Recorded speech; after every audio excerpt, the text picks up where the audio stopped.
warahmatullahi wabarakatuh. Kami dari kelompok 4 akan presentasikan tentang kaidah-kaidah bahasa di dalam usul fiqh. Di sini saya akan menjelaskan tentang pengertian am. Am di review dari segi bahasa berarti umum dan merata. Dalam usul fiqh, am adalah lafadz yang menunjukkan dua atau lebih yang tidak terbatas. Ada pula yang mengartikan am sebagai lafadz yang mencakup bawahannya. Sederhananya, am adalah lafadz dalam Al-Quran yang mencakup dua perkara atau lebih. Lafadz tersebut mencakup bawahannya, misalnya lafadz zaidani, maka lafadz zaidani mencakup dua zaid. Contohnya lagi, semisal annas yang berarti manusia, makanya lafadz annas itu mencakup seluruh manusia tanpa terkecuali. Adapun lafadz-lafadznya am, yang pertama lafadz kulun, yang kedua isim jamak yang dimakrifatkan dengan alif lam, yang ketiga lafadz mufrad yang dimakrifatkan dengan alif lam, istiqraqil jinsi, yang keempat isim nakirah dengan dinafikan lam, yang kelima isim mausul, yang keenam isim isyarah, yang keenam isim syarat, yang ketujuh isim istifham, yang ke-8 lafadz jamak yang dimakrifatkan dengan mudhaf. Di sini saya akan menjelaskan tentang tahsin am. Definisi tahsin berasal dari kata khos yang berarti khusus yang diikutkan wazan al-afal. Lalu maknanya berubah menjadi khususkan.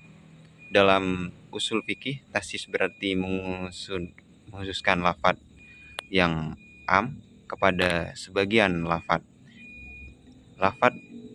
Contohnya, misalnya kafir mu'ahad, kafir yang melakukan perjanjian damai. Selanjutnya, macam-macam tahsis al-am. Tahsis terbagi menjadi dua, yaitu tahsis mutasil dan munfasil. Tahsis mutasil adalah tahsis yang berada dalam satu kalimat. Tahsis ini terbagi menjadi 4, yaitu tahsis dengan istisna. Istisna sendiri adalah mengecualikan sesuatu dari sesuatu. Istisna dapat mentaksis kalimat yang am. Yang kedua, tahsis dengan persyaratan. Tahsis dengan syarat adalah mentaksis lafadz dengan berikutnya yang menjadi sifat. Yang ketiga, tahsis dengan sifat. Tahsis dengan sifat adalah mentaksis lafadz yang am dengan sifat yang berada sesudahnya. Yang keempat, tahsis dengan ghoyah. Tahsis dengan ghoyah adalah tahsis dengan lafadz yang memiliki makna ghoyah.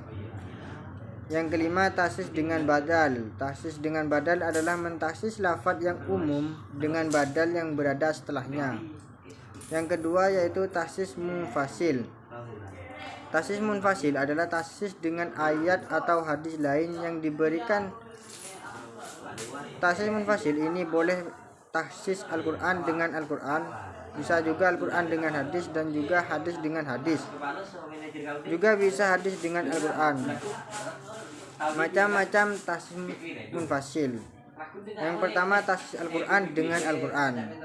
Tahsis Al-Quran dengan Al-Quran mentahsis ayat atau potongan ayat Al-Quran dengan ayat yang lain. Yang kedua, tahsis Al-Quran dengan hadis. Yang ketiga, tahsis hadis dengan hadis. Khos adalah bentuk asal dari kata kerja yang secara bahasa adalah tertentu atau khusus, dan secara istilah adalah lafadz yang tidak dapat menerima dua arti ataupun lebih, sehingga makna yang dimaksud dari lafadz khos ini merupakan makna yang sudah tertentu yang diambil dari makna yang umum. Atau biasa dikatakan bahwa lafadz khos adalah lafadz yang tidak bisa memperoleh dua makna atau lebih dengan membatasi makna lafadz itu sendiri. Dan macam-macam khos ada 4 macam. 1. Lafadz khas berbentuk mutlak tanpa dibatasi qayyid atau syarat. 2. Lafadz khas berbentuk muqayyad dibatasi qayyid. 3. Lafadz khas berbentuk amr. Dan yang keempat, lafadz khas yang berbentuk larangan. Jadi kesimpulannya di sini satu unsur penting yang digunakan sebagai pendekatan dalam mengkaji Islam adalah ilmu usul fikih, yaitu ilmu yang mempelajari kaidah-kaidah yang dijadikan pedoman dalam penetapan hukum-hukum syariat yang bersifat amaliyah, yang diperoleh melalui dalil-dalil yang rinci. Melalui kaidah-kaidah usul fikih akan diketahui nasih syara' dan kebahasaannya. Terima kasih.